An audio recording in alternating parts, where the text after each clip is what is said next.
के सितारे।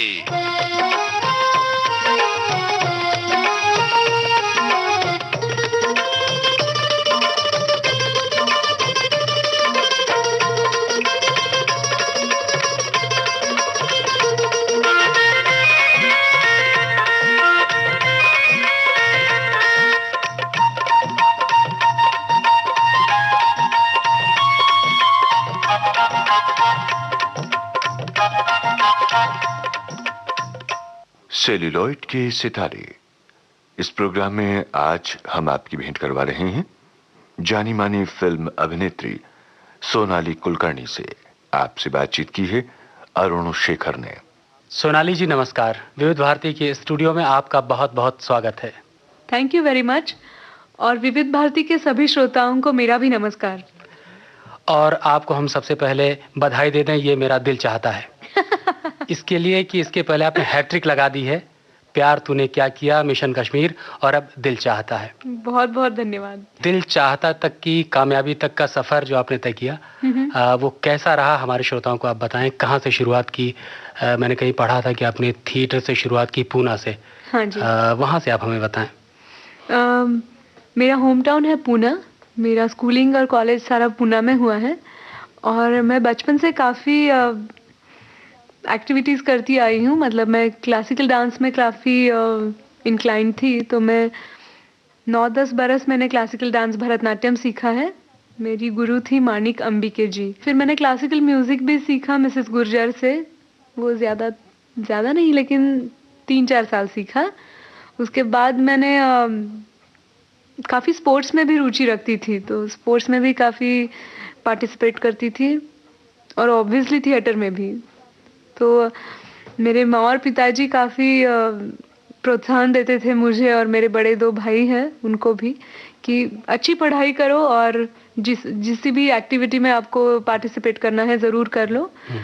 तो उनकी एनकरेजमेंट की वजह से क्या हुआ कि मैं अपनी रुचि को काफ़ी बढ़ा पाई। मतलब I could always take parts in competition, और ऐसे सारी चीज़ों में मैं काफ़ी दिलचस्पी रखती थी और पार्टिसिपेट करती थी। और जब मैं कॉलेज में थी उसी दौरान पंडित सत्यदेव दुबे जी पूना आए थे। तो वो जब पूना आए थे तो मैंने उनके थिएटर वर्कशॉप में भाग लिया था। और वहाँ मुझे पता चला कि हम काफ़ी कुछ कर सकते हैं, लेकिन ऐसी चीज़ ज़रूर करनी चाहिए जिससे हमें समाधान मिलता है। सत्यदेव दुबे के साथ आपका टर्निंग पॉइंट था। बहुत सारी रुचियां थी आपके। कहा आपने गाना सीखा, डांस सीखा, लेकिन गाने का शौक आगे नहीं बढ़ाया आपने। नहीं, बहुत ही मजाक वाली बात थी कि मेरे डांस क्लास और गाने के क्लास का टाइमिंग क्लैश हो रहा था। तो मेरी डांस टीचर ने बोला था कि देखो सोनाली, एक चीज़ आपको चूज़ करनी पड़ेगी। आप दोनों चीज़ें तो नहीं कर सकते हो। आप डांस की क्लास में लेट आते हो, तो दिस इज़ नॉट फेयर, आप चूज़ कर लो। तो मैं बड़ी कन्फ्यूजन में थी, इतना डायलेमा। और बस थी मैं कितनी बड़ी, 5th स्टैंडर्ड में थी। अच्छा।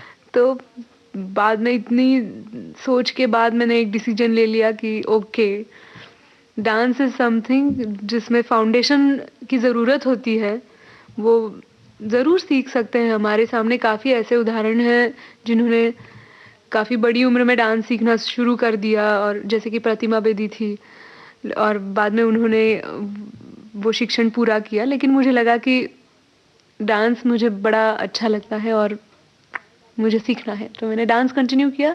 क्लासिकल सिंगिंग नहीं कंटिन्यू कर पाई। लेकिन उस समय कोई गाना आप गाती थी जो आपको बहुत पसंद रहा हो? क्लासिकल आप सीख रही थी, लेकिन कोई फिल्मी गाना आप जरूर गाती रही होंगी। मैं गाती तो बहुत हूँ, मतलब गानों में रुचि बहुत बहुत रखती हूँ, और उस वक्त भी गाती थी, ज़रूर गाती थी। लेकिन अभी तो रियाज में हूँ नहीं, प्रैक्टिस है नहीं उतनी।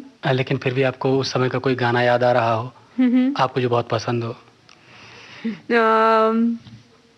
एक गाना मैं ज़रूर गाती थी। मेरे बड़े भाई जो थे संदीप, उन्होंने मुझे सिखाया था ये गाना, और जो कि मैं इस प्रोग्राम में हमारे श्रोताओं को भी सुनाना चाहती हूँ, संडे के बारे में।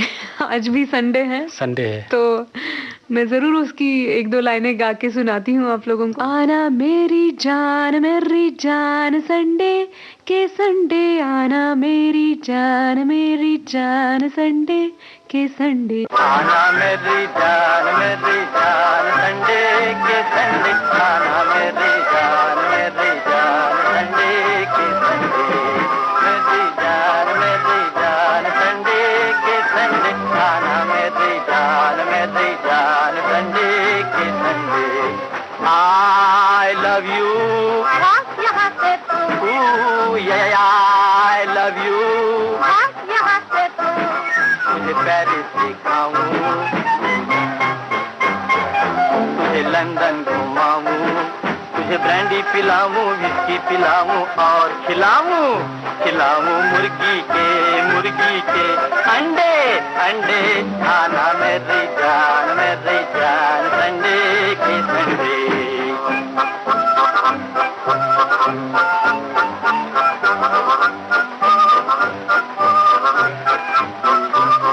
मैं धर्म कर्म की नारी, सोने से पुजारी, मैं धर्म कर्म की नारी, सोने से पुजारी। मामा है गंगा पुजारी, मामा है गंगा पुजारी, बाबा काशी के पंडे, हाँ पंडे। आना मेरी जान संडे के संडे।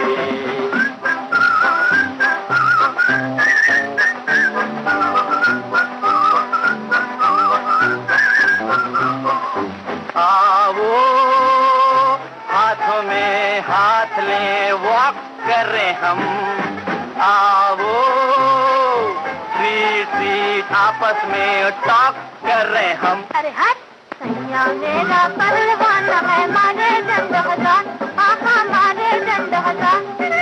सैया मेरा परवाना है, मारे जंग हजार, आहा मारे जंग हजार।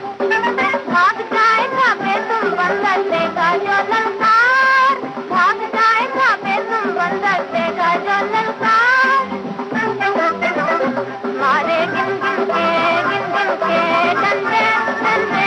आना मेरी जान संडे के संडे।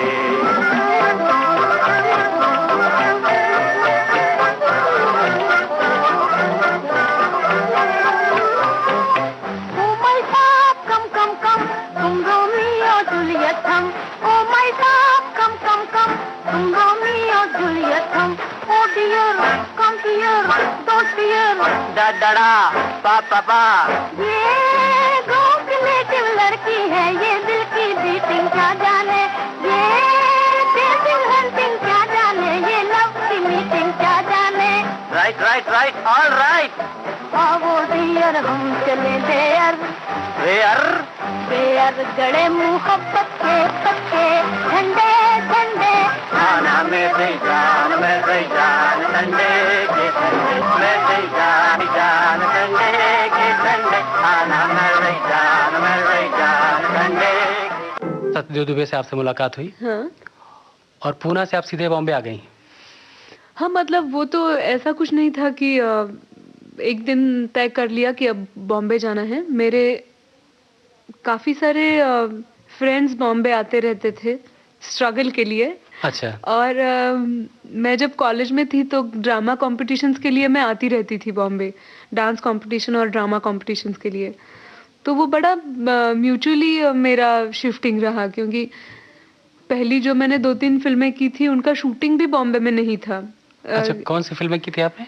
मेरी पहली फिल्म थी गिरीश कार्नाड की चेलुवी। अच्छा, उस समय आपने फिल्म कर ली थी जब पूना से बॉम्बे आना शिफ्टिंग शुरू हुई? हाँ, मैंने 3-4 फिल्में कर ली थी। तो उन फिल्मों की डबिंग के लिए या ऐसा कुछ मैं बॉम्बे आती रहती थी। ये किस सन की बात है? आप किस स्टैंडर्ड में थी आप? मैंने जब पहली फिल्म की थी तो मैं थी FY या SY में। गिरीश जी के साथ? हाँ। चेलुवी? हाँ, वो फिल्म हिंदी थी, बस उसका टाइटल कन्नड़ा था। हिंदी थी फिल्म? हाँ। अच्छा। वो एक लोक कथा पर आधारित एक कहानी है, एक लड़की की कहानी है जो कि फूलों वाला पेड़ बन सकती है।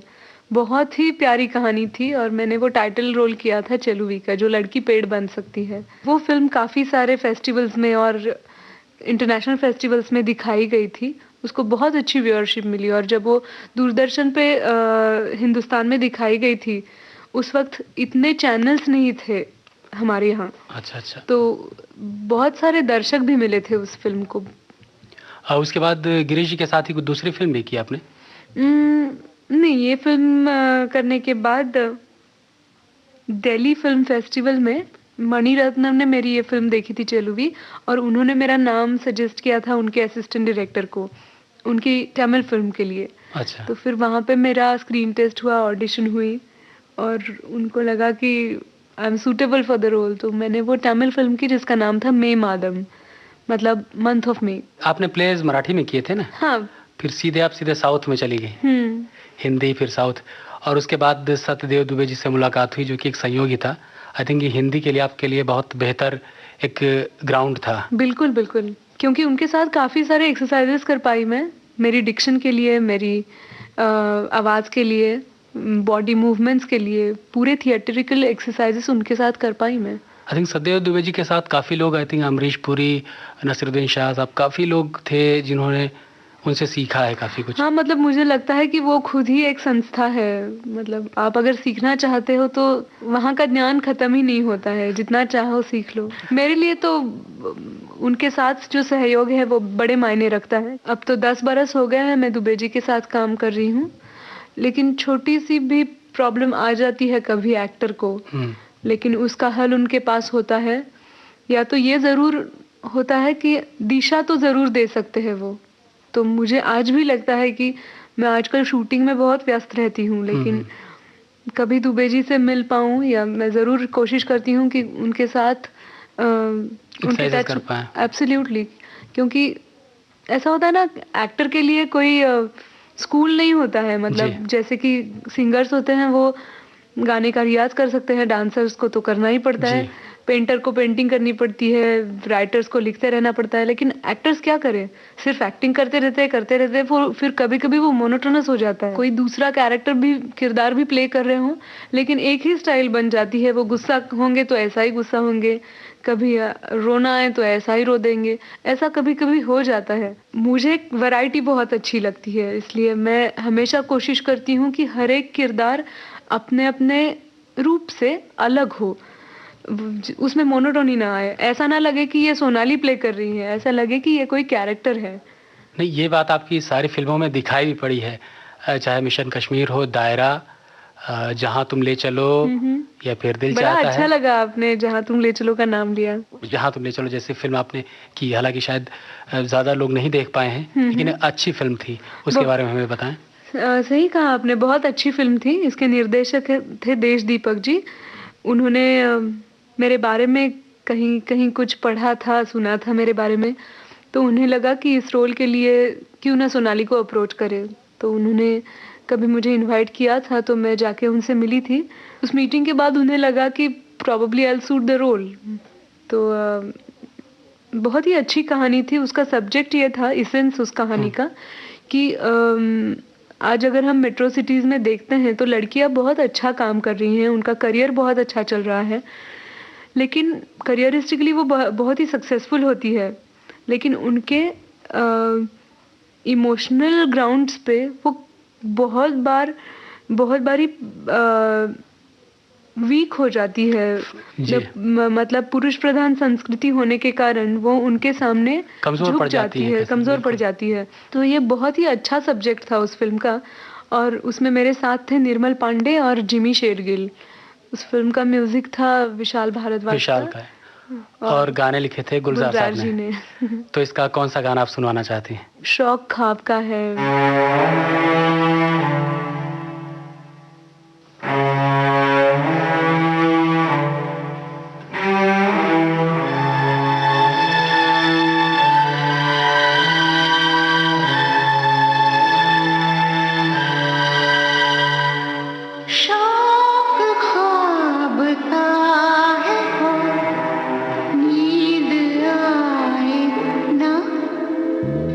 शौक ख्वाब का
और एक आर्ट फिल्म कह सकते हैं कि आर्ट फिल्म ही थी। ये थी अमोल पालेकर जी की फिल्म थी दायरा। जी हाँ। बहुत ही ज़्यादा चर्चित फिल्म थी और उसमें एक फिल्म तो हिंदी की थी, लेकिन आपको जो फ़ायदा हुआ होगा, आई थिंक कि अमोल पालेकर जी मराठी के हैं और उसके उनमें काम करते रहे, तो आपको कुछ सुविधा ज़्यादा हुई होगी। ये तो मैंने सोचा नहीं था, क्योंकि मेरे लिए एक निर्देशक रहते हैं और अमोल जी मुझे लगता है एक ऐसे निर्देशक हैं जो कि लैंग्वेज बैरियर में रुकते नहीं हैं। उनके साथ बहुत अच्छे अच्छे कलाकारों ने काम किया है। शायद ये हो सकता है कि ऑफ द शूट हम एक दूसरे के साथ अच्छी तरीके से रिलेट कर पाए या मराठी में गप्पे मार सके, लेकिन जब शूटिंग शुरू होता था या हम लोग सेट पे होते थे तब कभी ये चीजें नहीं होती थी कि ये सोनाली मराठी है तो उसको थोड़ा कंसेशन दिया जाए। नहीं, कंसेशन ही सिर्फ एक conversation, I think exactly little easy. हाँ, मैं जरूर, मराठी मेरी मातृभाषा है तो मराठी में अगर कोई बात करते हैं तो बड़ा कंफर्टेबल महसूस होता है। मुझे उनकी एक बात बड़ी अच्छी लगती है कि वो कभी कॉम्प्रोमाइज नहीं करते अपने सब्जेक्ट के लिए। वो एक ऐसे निर्देशक है, वो जो दिल चाहता है वो करते हैं, जो दिल चाहता है। बिल्कुल। और आप जैसे अगर एक्टर एक्ट्रेसेस हो तो शायद दे पाते हो, पूरी तरह संतुष्ट थे कि आप जो भी फिल्म बन के आई वो जो चाहते थे क्या?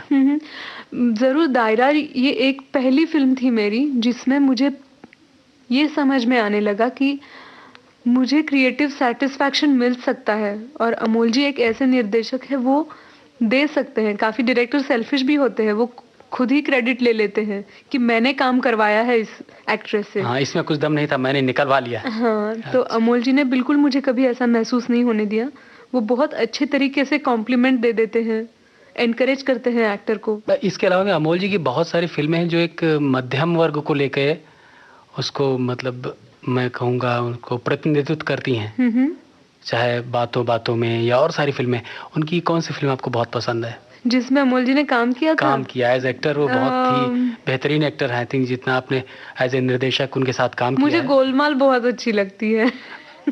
कितनी बार देखी आपने? बहुत बार। अभी जब भी किसी भी चैनल पे दिखाते हैं मैं जरूर देखती हूँ। बाकी सारे काम को गोलमाल कर देती हैं और गोलमाल के लिए बैठ जाती हैं। और एक भी बहुत अच्छी फिल्म थी श्याम बाबू की, भूमिका, if I am not wrong. उसमें भी अमोल जी थे और उसमें उनका किरदार बहुत ही डिफरेंट था, अलग था।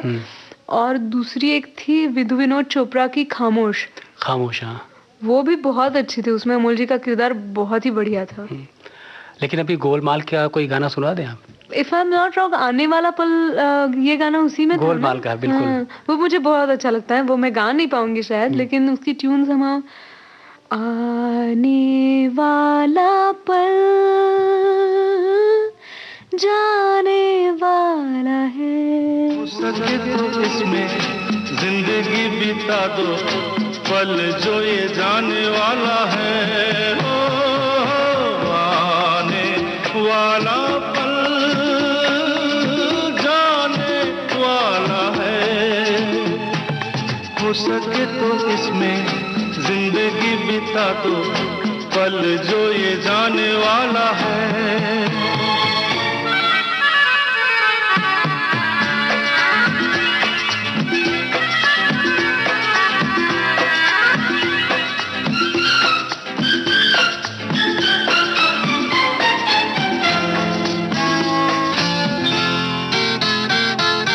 एक बार यूं मिली मासूम सी कली, एक बार यूं मिली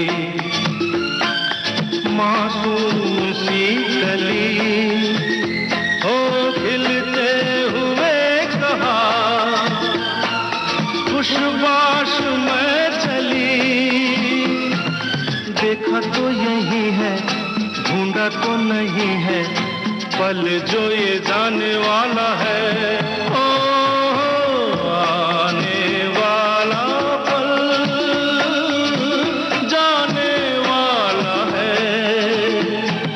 हो सके तो इसमें जिंदगी बिता दो, पल जो ये जाने वाला है।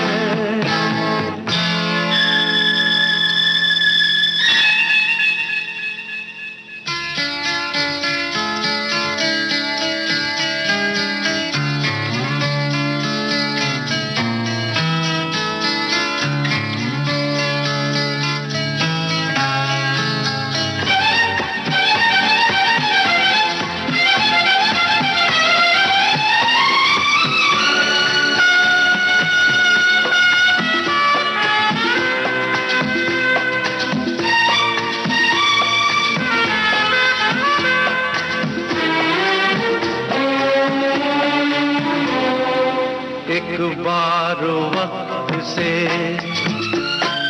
लम्हा गिरा कहीं, एक बार वक्त से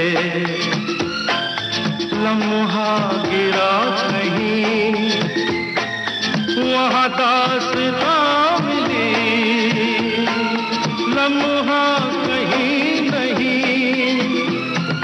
थोड़ा सा हंसा के, थोड़ा सा रुला के, पल ये भी जाने वाला है। ओ आने वाला पल जाने वाला है। हो सके तो इसमें जिंदगी बिता दो, पल जो ये जाने वाला है। जब से आपने कमर्शियल फिल्मों में एंटर किया है, लगातार हिट पर हिट देती जा रही, उसके बाद आपने कौन सी फिल्म की? मैंने बीच में 1-2 मराठी फिल्में की थी जो कि मेरी मदर टंग है। मैंने जब्बार पटेल जी के साथ एक फिल्म की थी जिसका नाम था मुक्ता, और सुमित्रा भावे और सुनील सुक्तनकर के साथ एक फिल्म की थी जिसका नाम था दोघी।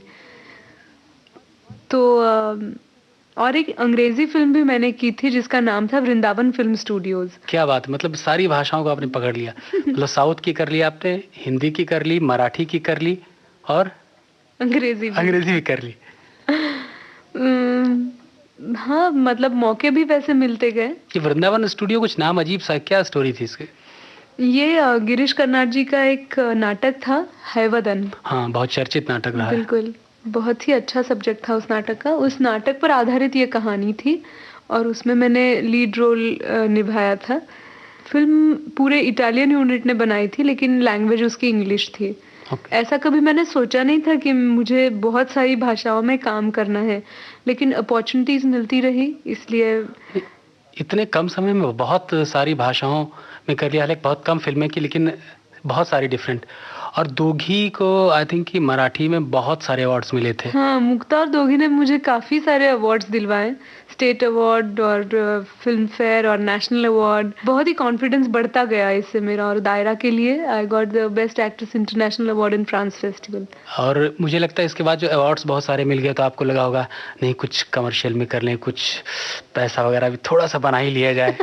तो ऐसा कुछ ऐसा प्रयास करके आप एंटर हुई या ऑफर आया कि नहीं इस कमर्शियल फिल्म में भी इसको लिया जाए?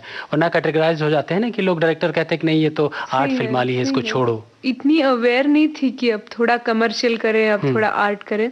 मैं बस करती गई क्योंकि अच्छे निर्देशक मिलते रहे। और एक दूसरी बात भी होती है कि आपको ऑफर्स आते रहते हैं लेकिन आपका भी चॉइस अच्छा होना ज़रूरी होता है। बिल्कुल। तो मुझे लगता है कि वो choice, I could be fair with my choice. और मेरे पेरेंट्स और मेरी फैमिली भी ऐसी है जिन्होंने मुझे कभी कंपल्शन नहीं किया कि अभी सोनाली कर लो काम, कर लो जो मिल रहा है, कमा लो पैसा और सारे हमारे शोकेस भर दो अवार्ड लाके। ऐसा कभी उन्होंने मुझे टेंशन नहीं दिया था। उन्होंने ये कहा था ऐसा काम करो जिससे तुम्हें समाधान मिले, संतुष्टि मिले और तुम्हारे अंदर के कलाकार को भी संतुष्टता मिले। तो इसलिए मुझे कभी भी ऐसा नहीं लगता कि चलो यही दिन है काम करने के तो जितना कैश कर पाए कर लो। ऐसा नहीं लगता मुझे लगता है कि कम काम करो, जितना भी काम कर लो, लेकिन काम अच्छा करना चाहिए। लकीली अच्छे अच्छे प्रोजेक्ट्स मिलते गए मुझे। और बाद में मुझे ये ज़रूर लगा कि काम तो बहुत कर रही थी मैं, लेकिन ऐसा हो रहा था कि वो बहुत सारी लैंग्वेजेस हो रही थी। कभी मराठी, कभी हिंदी, कभी तमिल, कभी अंग्रेजी।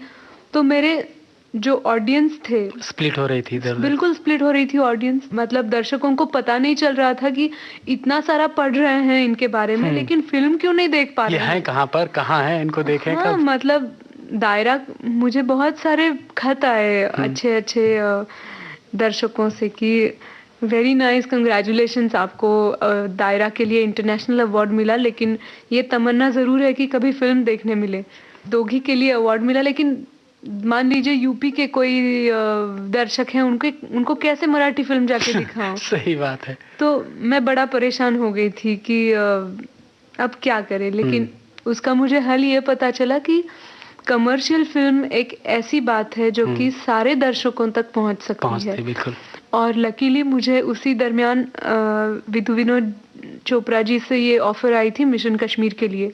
ऑफ़र भी नहीं, उनका बहुत ही क्लीन प्रपोज़ल था। उन्होंने बोला था कि आप आके मिल लो, अगर हमें लगता है आप सूट करते हो रोल के लिए, लेकिन हम स्क्रीन टेस्ट ज़रूर लेंगे, क्योंकि वो रोल बड़ा इंटरेस्टिंग है, पिक्यूलियर कैरेक्टर है इस फिल्म का, तो आपकी स्क्रीन टेस्ट करेंगे। तो जब स्क्रीन टेस्ट मेरी सक्सेसफुल हो गई तो उन्होंने कहा कि आप ये मेन रोल कर लो नीलिमा का, और मैंने मिशन कश्मीर की, और मुझे बड़ा अभिमान है उस फिल्म के, मैं एक हिस्सा हूँ उस फिल्म का, क्योंकि मुझे बहुत दर्शकों ने ये लिख लिख कर बताया कि ये फिल्म हम देख पाए। बिल्कुल, जो इंतज़ार था वो पूरा हुआ। बिल्कुल। और आप कमर्शियली हिट हो गई। और इसका कौन सा गाना आपको हिट है, आपको बहुत पसंद है, जो अपने श्रोताओं को सुनाना चाहेंगी आप? इस फिल्म में एक बहुत ही मेलोडियस गाना है, वो एक लोरी है, और उसके वर्ड्स भी बहुत अच्छे हैं, उसके लिरिक्स अच्छे हैं, और शंकर एहसान और लॉय हमारे जो म्यूज़िक डायरेक्टर्स हैं, उन्होंने इतनी सॉफ्ट ट्यून बनाई है उस गाने की, तो वो गाना हम हमारे श्रोताओं को सुनाते हैं। ये लोरी सुनानी ज़रूरी है, क्योंकि लोरी बहुत कम हो गई फिल्मों से। हाँ। तो चलिए ये लोरी सुना देते हैं आपको। ज़रूर।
अपने रेडियो सेट पर आपने ट्यून किया है विविध भारती का प्रोग्राम सेल्यूलॉइड के सितारे, और आज के इस प्रोग्राम में हमारी मेहमान हैं जानी मानी फिल्म अभिनेत्री सोनाली कुलकर्णी। आपसे बातचीत की है अरुण शेखर ने। मिशन कश्मीर में आपके साथ है संजय दत्त, ऋतिक रोशन और एक कमर्शियली बड़े डायरेक्टर विधु चोपड़ा। अभी तक आपने अमोल जी, साथ में देश दीपक और जब्बार पटेल, एक कहेंगे कि जो निर्धारित हैं एक 8 फिल्मों के लिए, कैसा फ़र्क महसूस हुआ इन दोनों तरह की फिल्मों को करने में? मैं सोच रही थी कि मुझे बड़ा मेजर फ़र्क महसूस होगा, क्योंकि अब मैं कमर्शियल सिनेमा कर रही थी, सो कॉल्ड कमर्शियल सिनेमा।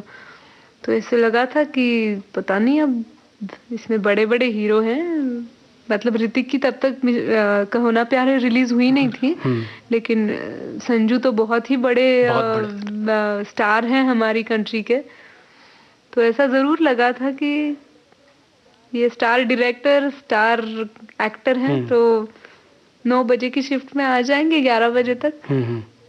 पता चला मुझे पहले हफ्ते में ही कि अरे लोग यहाँ पे टाइम पे आते हैं, सिर्फ शूटिंग के लिए ही नहीं लेकिन रिहर्सल के लिए भी टाइम पे आते थे, और उनकी पैशन भी सेम थी।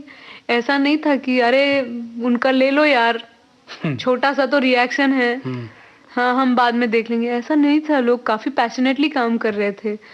और संजू जो कि इतने बड़े स्टार हैं, मुझे लगा था उनको वो क्यों मुझसे बात भी करेंगे, मैं इतनी छोटी हूँ, वो इतने सीनियर है मुझसे, उनको क्यों परवाह रहेगी अपने को एक्टर्स की। लेकिन वो बड़े ही कंसर्न रहते थे, बहुत ही कोऑपरेटिव रहते थे। और कभी कभी ऐसा सीन होता था मिशन कश्मीर में, एक बहुत इंटरेस्टिंग सीक्वेंस है, जबकि मैं मतलब नीलिमा अल्ताफ को मिलकर वापस आती है और खान साहब घर पे वेट कर रहे हैं। वो पूरा सीक्वेंस 3 या 3.5 मिनट का है और वो 1 शॉट 1 सीन है, उसमें कोई कट नहीं है। तो वो हमने पहला टेक ओके कर दिया था। क्या बात। तो उसके लिए मतलब उन्होंने मुझे काफी एनकरेज किया था कि डरना मत, will be able to do it, come on. और ऐसा स्पिरिट मुझे लगा था कि कमर्शियल सिनेमा में ये शायद नहीं होगा स्पिरिट, लेकिन मैं काफी इम्प्रेस हो गई। मतलब ऐसा बाद में पता चला कि फर्क तो है ही नहीं है। वो भ्रम जैसा फैलाया जा रहा था, ऐसी बात हो गई। बिल्कुल। और जो भी फर्क है वो शायद बजट का हो सकता है कि हिंदी कमर्शियल फिल्मों का बजट अच्छा रहता है, बजट और पब्लिसिटी, आई थिंक ये सब चीजें जो होती हैं। लेकिन उसका रीच भी अच्छा होता है ना, और बिल्कुल रिलीज भी अच्छी होती हैं फिल्में, दर्शक देख भी पाते हैं। एक और बड़ा काम छूटा जा रहा है जो आर्ट फिल्मों की कैटेगरी में आता है। जब्बार पटेल की फिल्म थी ये अम्बेडकर, डॉक्टर अम्बेडकर। इस फिल्म के कैरेक्टर के लिए आई थिंक कि आपकी उम्र से वो भी काफी बड़ा कैरेक्टर सा था, उसके लिए कैसे तैयारी की आपने?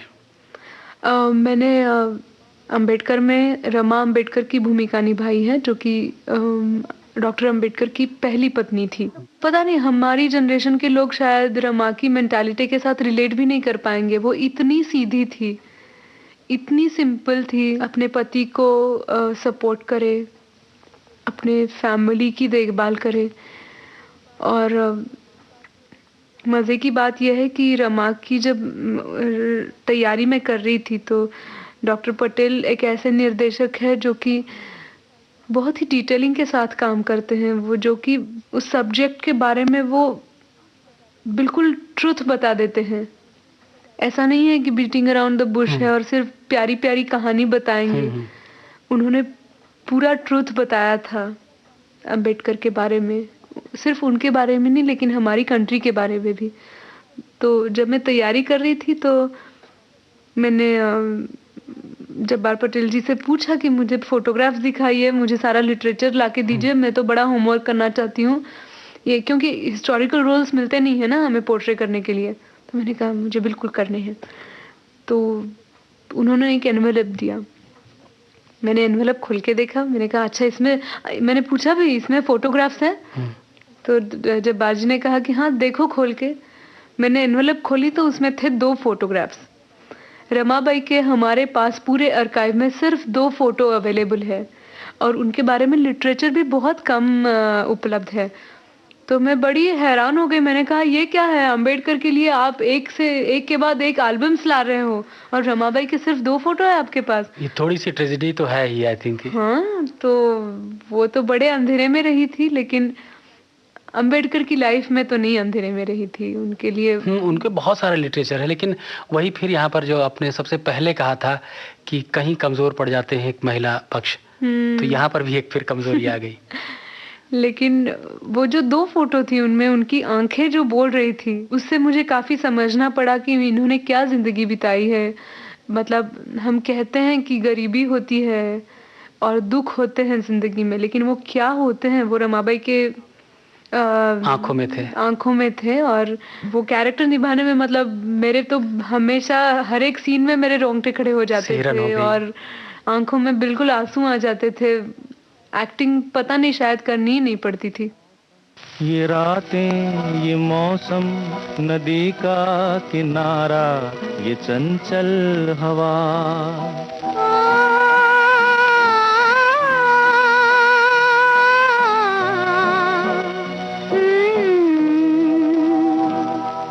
ये रातें, ये मौसम, नदी का किनारा, ये चंचल हवा, कहा दो दिलों ने कि मिलकर कभी हम न होंगे जुदा। ये रातें, ये मौसम, नदी का किनारा, ये चंचल हवा।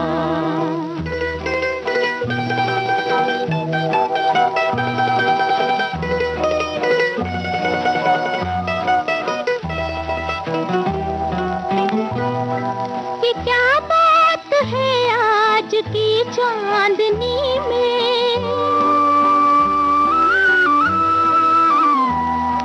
ये क्या बात है आज की चांदनी में, कि हम खो गए प्यार की रागनी में। ये बाहों में बाहें, ये बहकी निगाहें, लो आने लगा जिंदगी का मजा। ये रातें, ये मौसम, नदी का किनारा, ये चंचल हवा।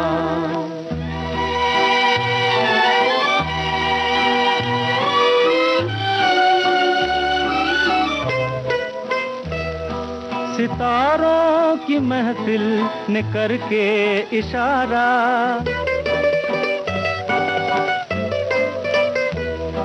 सितारों की महफिल ने करके इशारा, कहा अब तो सारा जहां है तुम्हारा। मोहब्बत जवां हो, खुला आसमां हो, करे कोई दिल आरज़ू और क्या। ये रातें, ये मौसम, नदी का किनारा, ये चंचल हवा।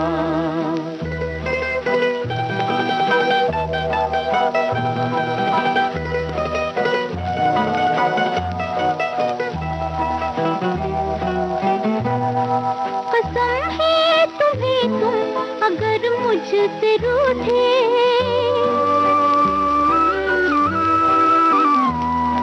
कसम है तुम्हें तुम अगर मुझसे रूठे, रहे सांस जब तक ये बंधन न टूटे। तुम्हें दिल दिया है, ये वादा किया है, सनम मैं तुम्हारी रहूंगी सदा। ये रातें, ये मौसम, नदी का किनारा, ये चंचल हवा। कहा दो दिलों ने कि मिलकर कभी हम न होंगे जुदा। ये रातें, ये मौसम, नदी का किनारा, ये चंचल हवा। प्यार तूने क्या किया, जी हाँ। और ऐसा कर दिया इस प्यार ने कि एक हंगामा मचा दिया। आपकी लगातार दूसरी हिट फिल्म, हाँ। और उसमें आपके नायक एक बार फरदीन खान और आपके साथ उर्मिला मातोंडकर। प्यार तूने क्या किया का एक्सपीरियंस मेरा बहुत ही इंटरेस्टिंग रहा, क्योंकि इसमें और एक बार मेरे साथ अच्छे अच्छे कलाकार थे, अच्छा बैनर था और बहुत ही अच्छा सब्जेक्ट था, और मेरा किरदार भी बहुत अच्छा था। बहुत अच्छा। आजकल की जो हमारे सोसाइटी में जो जैसे कपल्स दिखते हैं हमें कि यंग ट्रेंडी होते हैं, अगर नहीं बताएंगे तो पता भी नहीं चलता इनकी शादी हो गई है, और वर्किंग विमेन रहती है, और बड़े फैशनेबल से लगते हैं सारे कपल्स, लेकिन उनमें लगाव उतना ही होता है जितना एक आम हस्बैंड वाइफ में होना चाहिए। तो ये ऐसा ही कपल था, जय और गीता का। जो गीता का कैरेक्टर मैंने प्ले किया था, जय थे फरदीन खान और रिया थी उर्मिला। तो हम तीनों को बहुत ही मज़ा आया था, क्योंकि हमारे तीनों के कैरेक्टर्स बहुत अलग अलग थे, और मुझे और उर्मिला को तो बड़ा ही मज़ा आया था, क्योंकि हम दोनों ऑफ सेट्स इतने फ्रेंडली रहते थे, और वहाँ सीन में एक दूसरे को खुन्नस देनी पड़ती थी। कभी कभी ऐसा होता था कि लंच में हम लोग गप्पे मार रहे हैं, और बाद में पता चला दोनों को भी बता रहे हैं कि चलो अब बस करो, शॉट रेडी है, कम ऑन, और वहां जाके एक दूसरे को आँख दिखा बहुत अच्छा रिस्पॉन्स भी मिला मुझे इस फिल्म का। इस फिल्म रामू जी की फिल्म थी, राम गोपाल वर्मा की। इसके डायरेक्टर थे रजत मुखर्जी। लेकिन रामू जी का कितना दखल रहता है, उसके प्रोड्यूसर थे, और जो भी फिल्में उन्होंने बनाई हैं, एक अलग तरह की फिल्में, मैं कहूँगा कि प्रयोगात्मक फिल्में, एक अलग तरह की फिल्में बनाने का वो जोखिम उठा पाते हैं, जैसे कि सत्या रही हो या जंगल रही हो, एक नए सब्जेक्ट को पूरी तरह से ट्रीटमेंट के साथ। तो ये फिल्म थी, उन्होंने प्रोड्यूस की, आई थिंक पहली फिल्म थी जो उन्होंने प्रोड्यूस की थी, दूसरी थी शायद। दूसरी। तो उनका कितना दखल रहता था उसमें? उनका मुझे लगता है क्रिएटिव कंट्रीब्यूशन रहा, मतलब लेकिन एक दोस्त की तरह रहा। जब भी रजत जी को या हम किसी को ज़रूरत हो तो वो ज़रूर अपना ओपिनियन दे देते थे, लेकिन कभी उन्होंने डायरेक्टर की काम में डिस्टर्ब नहीं किया, बॉसिंग नहीं की कभी। बिल्कुल नहीं, बिल्कुल नहीं। लेकिन ये ज़रूर कहूँगी कि जब भी वो सेट पे रहते थे हम में बड़ी एंथुजियास्टिक मतलब एनर्जी रहती थी कि पता नहीं उनका भी करिश्मा होगा कुछ, कि उनके आसपास रहने से हमें भी बड़ा मजा आता था कि ओके और अच्छा करके दिखा। और आपकी ये फिल्म भी हिट हो गई, तो इस फिल्म का आपको कौन सा गाना बहुत बेहतरीन लगता है जो आपके श्रोताओं को सुनवाना चाहेंगे? प्यार तूने क्या किया का मेरा और फरदीन का गाना है, मुझको खुदा ने दे दिया, वो सुने। मुझको खुदा ने दे दिया प्यार तेरा जो साथिया, मानो जैसे मिल गया है जन्नत का रास्ता। मैं चलती थी रास्ते एक मंजिल के वास्ते, तुझसे मिलके यूं लगा जाना मुझको है कहाँ। हम दोनों को मिलना था जाना, प्यार यूं ही ये खिलना था जाना। मेरी आंखों में मेरी सांसों में बस तू ही है जाना, मुझको खुदा ने दे दिया प्यार तेरा जो साथिया, मानो जैसे मिल गया है जन्नत का रास्ता। मैं चलती थी रास्ते एक मंजिल के वास्ते, तुझसे मिलके यूं लगा जाना मुझको है कहाँ।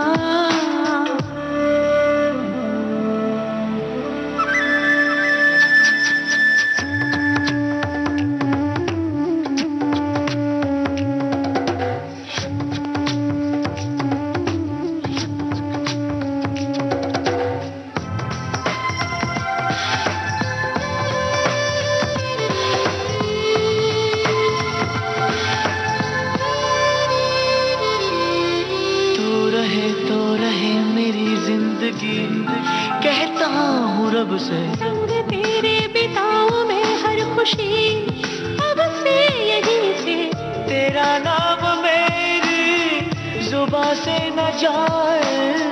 जो तू ना रहे तो मेरी जान जाए, मेरी आंखों में मेरी सांसों में बस तू ही है जाना, मुझको खुदा ने दे दिया प्यार तेरा जो साथिया, मानो जैसे मिल गया है जन्नत का रास्ता। मैं चलती थी रास्ते एक मंजिल के वास्ते, तुझसे मिलके यूं लगा जाना मुझको है कहाँ।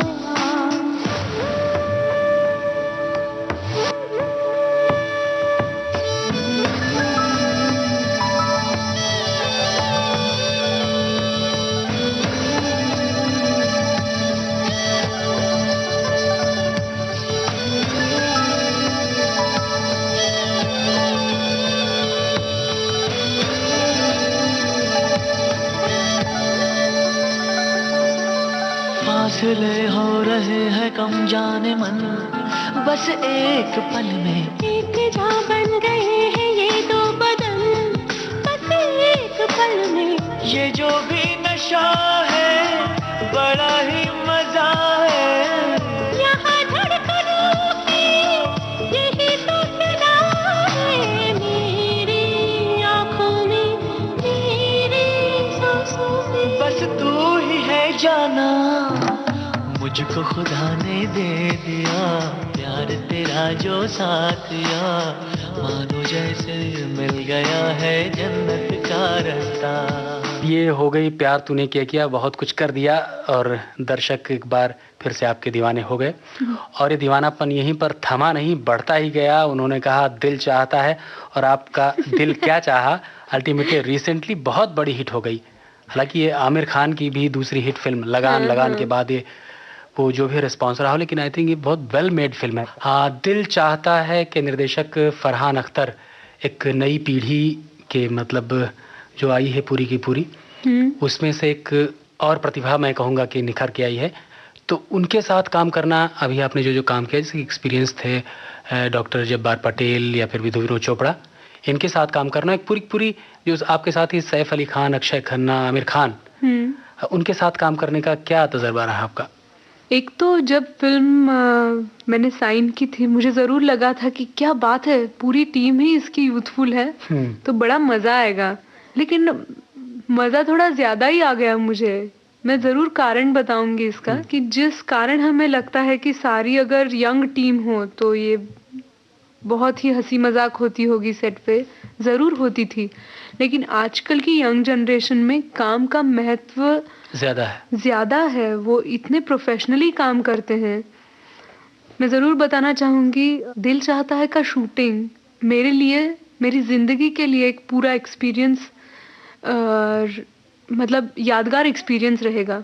क्योंकि इस फिल्म का जो प्रोडक्शन था, मतलब बिहाइंड द सीन जो काम होता है ना, सेट पे आना, शिफ्ट अगर 9 बजे की है तो 9 बजे शॉर्ट रोल होगा, ऐसा नहीं है कि आप पहुंचेंगे, ऐसा नहीं होगा। हाँ, तो ये सारी बातें, या तो फिर डांस की रिहर्सल का शेड्यूलिंग हो, या फिर स्क्रिप्ट के बारे में भी। स्क्रिप्ट हमारी कितने दिन पहले तैयार थी शूटिंग। मैंने सुना है कि 1 साल पहले सबको स्क्रिप्ट मिल गई थी। एब्सोल्युटली नहीं, स्क्रिप्ट हमें 6 महीने पहले मिली थी। 6 महीने पहले भी आई थी, बहुत होता है। लेकिन दिस इज टू मच। हमें पूरी स्क्रिप्ट मालूम थी, हमारा एक कंबाइंड रीडिंग सेशन हो गया था, हम एक दूसरे को जानते थे एक्टर्स, तो ये काफी कम बार हमें देखने को मिलता है नहीं?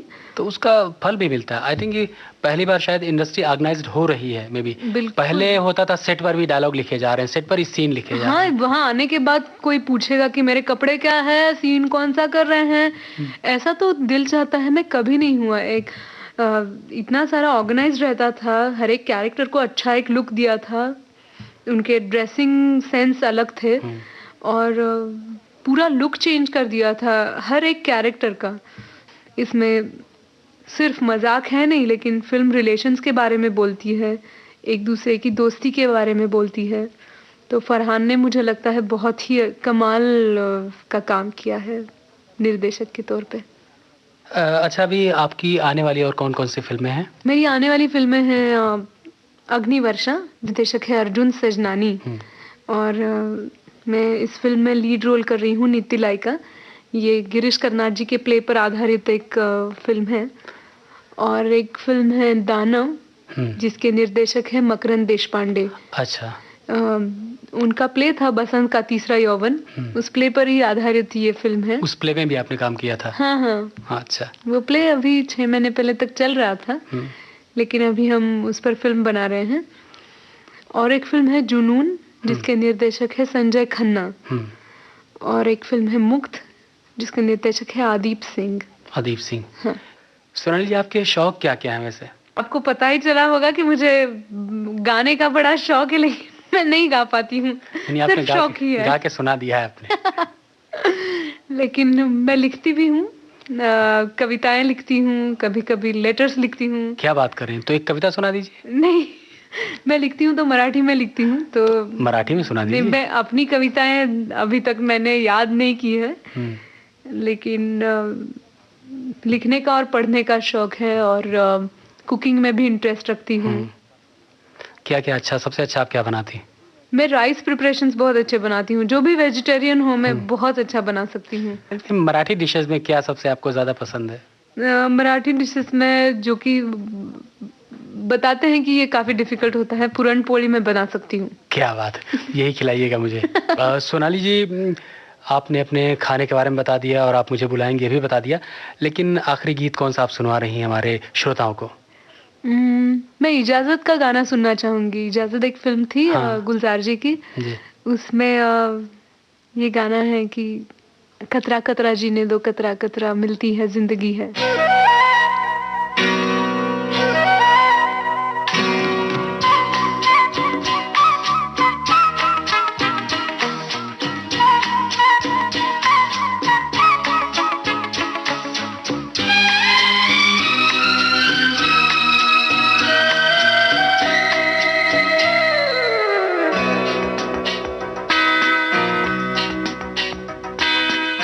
कतरा कतरा मिलती है, कतरा कतरा जीने दो, जिंदगी है, जिंदगी है, बहने दो, बहने दो, प्यासी हूँ मैं, प्यासी रहने दो, रहने दो।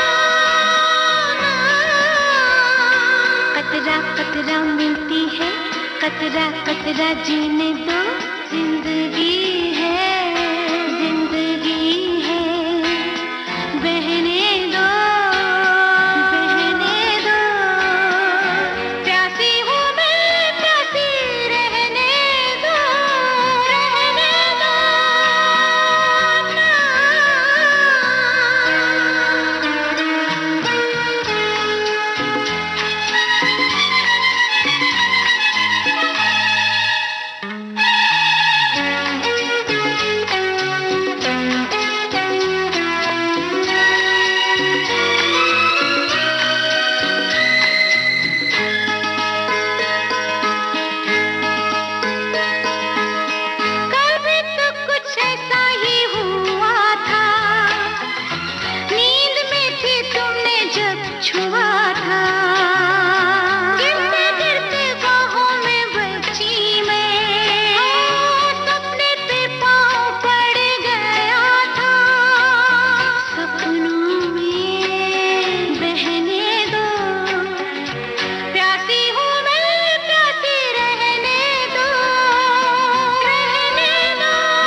कतरा मिलती है, कतरा कतरा जीने दो, जिंदगी है, जिंदगी है, बहने दो, बहने दो, प्यासी हूँ मैं, प्यासी रहने दो, रहने दो।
कतरा मिलती है, कतरा कतरा जीने दो, जिंदगी है, जिंदगी है, बहने दो, बहने दो, प्यासी हूँ मैं, प्यासी रहने दो, रहने दो।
आशा मिलती है, कतरा कतरा जीने दो, जिंदगी है, जिंदगी है, बहने दो, बहने दो, प्यासी हूँ मैं, प्यासी रहने दो, रहने दो, रहने दो, रहने दो, रहने दो। ठीक है, हम बहती हुई जिंदगी को बिल्कुल नहीं रोकेंगे। आप हमारे स्टूडियो में आई और अपना ये इतना कीमती वक्त निकाला, इसके लिए आपका बहुत बहुत शुक्रिया, बहुत बहुत धन्यवाद। और वक्त मिला तो हम ज़रूर दोबारा मिलेंगे। ज़रूर, दैट्स अ प्रॉमिस। और मुझे भी बड़ा अच्छा लगा क्योंकि मौके नहीं मिलते हैं हमारे श्रोताओं के साथ बात करने के लिए, सो मुझे बुलाने के लिए thank you very much. Celluloid के सितारे, इस प्रोग्राम में अभी आप जानी मानी फिल्म अभिनेत्री सोनाली कुलकर्णी से अरुण शेखर की बातचीत सुन रहे थे। कार्यक्रम के निर्माण में प्रस्तुति सहयोगी थे रमेश गोखले और विविध भारती की ओर से इसे आपकी सेवा में प्रस्तुत किया शकुंतला पंडित ने।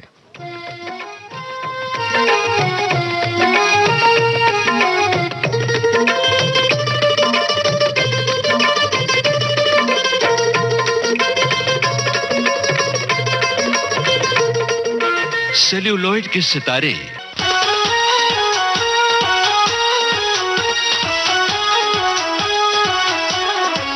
अगले हफ्ते फिर आएंगे, सेल्यूलॉइड के सितारे।